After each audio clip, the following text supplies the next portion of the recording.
El problema de los números es que muchas veces no son comparables. Hay que hablar de tasas, hay que hablar de porcentajes, hay que hablar de números relacionados con un total de la población, ¿tá? Por ejemplo, siempre se pone el ejemplo maldito, entre comillas, de Italia y de España, que le está yendo mal, realmente le está yendo mal, pero no se olviden que Italia y España tienen entre 40 y 60 millones de personas. O sea, Roma tiene la mitad de la población de Uruguay. Madrid tiene el doble de la población de Uruguay. Entonces, decir en un número frío se murieron tantas personas, pero siendo tantas personas que viven en ese lugar, como que no tiene mucho sentido. Entonces, yo lo que creo es que, más allá de los números fríos, lo que hay que ver es la evolución de la enfermedad y hay que ver el sistema sanitario que la soporta. Con respecto a Uruguay, yo creo que tenemos un sistema sanitario fuerte, un sistema sanitario que fortaleció el primer nivel de atención. Yo vengo a Florida hace bastante tiempo y Florida tiene una ventaja con respecto a Montevideo, de que tiene muy fortalecido el primer nivel de atención. En Montevideo son todos hospitales o mutualistas. Cuando hablamos de primer nivel de atención hablamos de las policlínicas barriales. Policlínicas. Por ejemplo, que acá se conocen como policlínicas barriales o la policlínica en la localidad. Ahí va. El primer nivel de atención es el primer contacto con el paciente. Son los médicos de policlínica, los médicos de atención comunitaria, son los que realmente van a marcar la diferencia, porque si vamos a esperar a que todos sean atendidos en el hospital, se nos va a perder una cantidad y vamos a llegar tarde. Entonces, ¿qué está pasando hoy en día? Uruguay se está comportando, la curva de la epidemia se está comportando no como Europa, como España o como Italia, sino que es mucho más lenta, inclusive en América Latina es mucho más lenta. ¿Qué quiere decir esto? De que están apareciendo casos más paulatinamente, no de apuro, no de golpe. Y eso es fundamental, porque en realidad este virus, todavía no conocemos muchas cosas, pero en realidad el virus es un virus que la mayoría de los pacientes van a pasar en domicilio. Todavía no sabemos cuántos van a pasar desapercibidos y van a ser los menos los que van a pasar en el hospital y menos los que van a estar en el CTI. ¿Tá? Entonces, el asunto es que el gran problema, más que la enfermedad que produce este virus, es la carga al servicio sanitario. Todas las medidas que se están tomando las diferentes autoridades, ya sea del Ministerio de Salud Pública o las de gobierno, son para disminuir la aparición de número de casos, de tal manera que el sistema de salud no se vea sobrecargado. No nos quedemos sin médicos para atender, sin lugar para atender, sin camas para internar, porque vengan demasiado rápido. Esa es la política que se está haciendo en todo el mundo, que algunos los han logrado, otros no tanto, y es lo que se está haciendo en este momento. En este momento se está tratando de que la cantidad de casos que aparezcan en forma paulatina y no todos juntos. Es como todo, si yo hago una fiesta y me aparecen todos juntos, se me va a complicar más la organización. Es exactamente lo mismo. De allí la importancia de las medidas de, autoimponerse esta cuarentena. Es decir, no hay una cuarentena impuesta por decreto, sino que sea voluntaria, pero que efectivamente se haga. De allí es la necesidad de evitar la circulación comunitaria. Esa es una política que se puede hacer. ¿Cuál es la política de utilizar la cuarentena, pero antes está el distanciamiento social. El distanciamiento social fue lo primero que se hizo, suspendiendo espectáculos, evitando saludos, evitando visitar a personas que tienen factores de riesgo. Eso fue lo primero que se hizo. Después tenemos la cuarentena, que la cuarentena puede ser autocuarentena, como tú decís, o obligatoria. Hoy en día, por las cifras que tenemos, por la elevación de la curva, no es necesaria implementar una cuarentena obligatoria. Entonces, eso es fundamental. El que va a determinar eso va a ser la población. Si la población no acata de tratar de no salir mucho, tratar de salir, si tengo que ir a comprar comida, solamente eso, de que salga un solo miembro de la familia, que no sean las personas de riesgo, si no acata eso, es como le ha ido mal en algunos lugares. Acá hay una acatación bastante importante. Porque ¿cuál es el problema? El problema es que no quisiera estar en el lugar donde tienen que tomar las decisiones de país, porque algunos colectivos médicos, como el sindicato médico, quiere la cuarentena impuesta. No está mal desde el punto de vista médico, y es una medida más, ¿tá? Pero también tiene su impacto sobre la economía. Entonces, lograr ese equilibrio para que no se resienta la economía es sumamente difícil. Y como se sabe muy poco de esto, realmente cada uno de muy buena fe pone lo mejor de sí. Algunos interpretan que hay que hacer la cuarentena obligatoria, otros interpretan que hay que tratar de retrasarla lo más posible para tratar de evitar el impacto económico. Entonces creo que esto es una situación muy difícil. Hoy Uruguay tiene un acatamiento de la cuarentena, ¿tá?, que es muy importante. Lo vemos en la calle, yo lo veo. ¿Qué valoración hace usted que está permanentemente circulando en el ambiente sanitario? Sí, yo lamentablemente tengo que seguir circulando. Por eso. ¿Tá? Hoy me vine en auto acá en Montevideo y la ruta estaba desierta. Me encontré con algunos camiones, me llegué en una hora y cuarto ya estaba acá, la ruta estaba libre. En Montevideo estamos encontrando lugar donde estacionar 10, 11 de la mañana y hay lugar donde estacionar cercano a los lugares de trabajo donde antes a las 8 ya no había ningún lugar de estación. Entonces, mi impresión es que se está acatando, que la gente está concientizada y que creo que esto hace de que la curva esté subiendo más lentamente. ¿Y por qué se habla de estos 15 días en particular que son importantes o que pueden llegar a tener impacto, ya sea positivo para que la curva se detenga o se estabilice o se dispare? Creo que son por dos cosas. Primero, porque está Semana de Turismo. Y a todos nos gusta hacer algo y el movimiento en Semana de Turismo es sumamente grande y creo que es la primera vez en la historia en donde vamos a tener que restringir la salida en Semana de Turismo. Inclusive algunos departamentos ya están haciendo propaganda de que no vengan a los departamentos. Algunos espectáculos están virtualizándose y van a transmitirse. Entonces, creo que esa es una de las cosas importantes.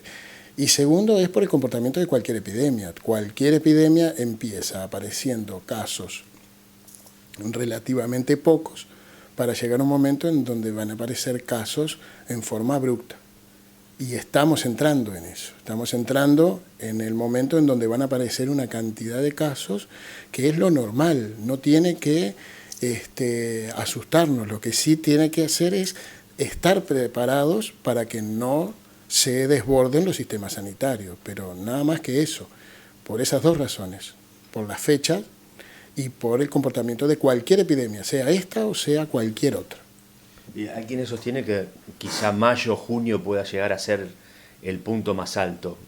¿Cuál es su percepción en base a la experiencia y en base a lo que se sabe de lo que es esta enfermedad? En base a lo que se sabe. Claro, en realidad si tuvieras información se las estoy vendiendo a los que toman las decisiones, porque están desesperados por saber cuándo va a ser el punto más alto. En realidad no se sabe todavía. Si nosotros extrapolamos lo que pasó en China, que tampoco que es el único que ha llegado a la parte más baja de la curva, ¿no? Ellos ya no han tenido casos en un tiempo bastante interesante.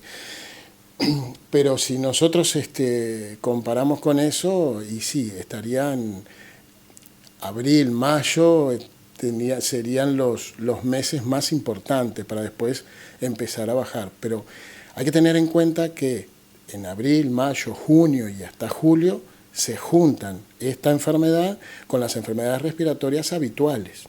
Entonces, el problema ¿cuál va a ser? Volvemos a lo mismo, al recargo del sistema sanitario. Que no es lo que se está tratando de hacer, de que no se sature, de que no tengamos horas de espera y no tengamos médicos enfermos, para que no haya médicos para atender. ¿no? De que no se sature el sistema sanitario. Que no suceda lo que está sucediendo en el viejo continente, en el otro continente, en el otro hemisferio. Sí, en realidad que no suceda lo que sucede en Italia y España. Ojalá suceda lo que sucede en Alemania, por ejemplo, o en Corea del Sur. Y todavía no tenemos muchos datos, pero o quizás en Inglaterra. Es muy heterogéneo y es el mismo virus. Ahí está en que lo fundamental es el acatamiento social y la fortaleza del sistema de salud. Y en cuanto a las medidas, porque mucha gente, recorriendo inclusive la ciudad de Florida, uno puede encontrar a veces una persona con tapabocas, algunos con guantes particulares, no gente que está trabajando. Sí, sí. ¿Qué es lo más recomendable? ¿Qué es lo que se sigue recomendando hacer? Hoy tanto el CDC europeo como la OMS recomiendan que en el ambiente social el tapaboca no debe ser utilizado a menos que la persona tenga síntomas respiratorios. ¿Por qué? Para protegerse la persona no, para proteger a los demás. Que eso en realidad tendría que haberse usado siempre. Si yo estoy resfriado y si yo tengo gripe, independientemente del virus que se trate, tengo que cuidar a los demás. Entonces tendría que usar un tapaboca, cosa que nunca hicimos. Entonces, el uso de tapaboca en realidad no está comprobado que disminuya la dispersión del virus si no tiene síntomas la persona, ¿tá? Entonces, hoy la OMS no lo recomienda. Y además, el problema es que cuanto más insumos usemos en forma inadecuada, menos insumos van a tener el personal médico o personal asistencial en general para utilizarlo, porque no se olviden que todo esto son finitos y por más que yo tenga la plata del mundo y tenga todo el dinero, no tengo dónde comprar. Y como recién hablábamos, si yo tengo que comprar 100.000 tapabocas y otro país me compra 10 millones de tapabocas, el proveedor va primero a venderle al que compra mucho más y nosotros quedamos de lado. Eso por un lado. Con respecto al guante, el guante es lo más contraproducente que pueda haber. Nosotros vemos en la calle la gente en los ómnibus con guantes, por ejemplo en Montevideo, vemos feriantes, vemos gente en el supermercado con guantes. Primero, si tú usas guantes no te puedes lavar las manos. O sea que es lo mismo que no usaras guantes y no te lavaras las manos, es sinónimo. Entonces la persona toca la mercadería, toca la plata, toca lo que tú vas a recibir y no se lava las manos. Y puede estar 6 horas con esos guantes u 8 horas con esos guantes. Entonces, el guante es el mejor arma de transmisión que tiene el virus. Es decir, preferiblemente no lo use. No. Lo que está recomendado sobre todo para las personas que manejan dinero o que manejan público no es usar guantes, es tener un tachito con alcohol gel. Entonces uno, entre persona y persona que atiende, se pasa alcohol gel. Y es mucho más seguro para la persona y para la otra persona que voy a atender luego que utilizar guantes. Aparte, yo tengo varias fotos porque digo, como estoy yendo y viniendo de Florida, he estado por Tres Cruces varias veces y he estado por varios lados, y tengo varias fotos de gente con guantes, arreglándose el pelo, corriéndose los lentes, y no se olviden de que si una persona transmitió a los guantes las secreciones, si yo me toco la cara, me toco el ojo, digo, puedo llegar a transmitir. Entonces, los tapabocas solamente cuando tenga sintomatología, y los guantes nunca. ¿Está? Bien. Hablaba de los insumos y un poco fuera de cámaras lo tratábamos. El tema de que, bueno, Florida cuenta con un laboratorio que ha tenido un desarrollo importante en su trayectoria, que le ha generado una trayectoria a nivel nacional. ¿Por qué no se pueden realizar en Florida o por qué no se realizan los test de coronavirus en particular? En principio hubo una centralización en salud pública, ¿no? Digo, siempre que hay una pandemia o siempre que hay una enfermedad nueva, salud pública es la que tiene que tener, digamos, los datos reales. Entonces generalmente los centraliza. Son test muy caros, son test que rondan dependiendo de cuándo lo hayamos consultado, entre 100 y 140 dólares cada test, ¿tá? Pero más allá de eso, se hace por una metodología que en realidad es una metodología muy sencilla y conocida hace muchos años, que es la biología molecular, ¿tá? Pero para hacer esa biología molecular existen diferentes aparatos que se llaman plataformas, ¿tá? Y no todas las plataformas utilizan los reactivos de otros laboratorios. Existen los más rudimentarios que pueden aceptar más de un reactivo, pero en general las plataformas son dependientes del laboratorio que te vendió o que te dio el aparato. Entonces, ¿cuál es el asunto? Primero, no había reactivos. Los reactivos estaban recién en creación, por lo tanto los reactivos no eran de uso común. Después, cuando aparecieron los reactivos, empezaron a usarlo en los países donde realmente tenían problemas. ¿tá? Y ahora, cuando el problema vino a Uruguay, bueno, la OMS muchas veces otorgaba esos reactivos, pero ya son específicos de esa plataforma, no se pueden usar en otra. En las dos que tenemos acá no se pueden utilizar. ¿tá? Y recién ahora empezaron a aparecer estudios para las plataformas que tenemos acá en el hospital. El problema es que volvemos a lo mismo. Nosotros somos un almacencito de barrio, digo, sin desmerecer a nadie. Entonces, cuando vamos a comprar a las multinacionales los reactivos para realizar el test, y nosotros, estoy diciendo números al azar, pero nosotros suponga que compramos 100.000 test, otros países más desarrollados van a comprar 100 millones de test. Entonces, esos tienen prioridad. Si sobran, nos mandarán reactivos, aún teniendo el dinero, para Uruguay. Por eso es que están saliendo en algunos lugares, como la Facultad de Ciencia, tratando de hacer. El problema es que hacerlo no es difícil, el problema es hacerlo en masa. Y que sea operativo en cualquier... Para que pueda utilizar en cualquier plataforma. Claro, en cualquier plataforma. Entonces, es bastante complicado. Yo creo que en este momento, cuando ya los grandes países ya han saciado sus necesidades, creo que se va a empezar a hacer en algunos lugares que ya se hacen. La FEMI tiene, si yo mal no recuerdo, tiene un convenio que lo está haciendo, no sé si es el americano, no quiero mentir, pero lo está haciendo en algún sanatorio de Montevideo. Nosotros acá estamos viendo a ver si se puede hacer, pero en realidad no es que no se pueda hacer, es la coyuntura que te permite realizarlo o no. Porque desde el punto de vista técnico, el laboratorio del Hospital de Florida está en condiciones de hacerlo. Hay que ver si se consigue la coyuntura como para realizarlo.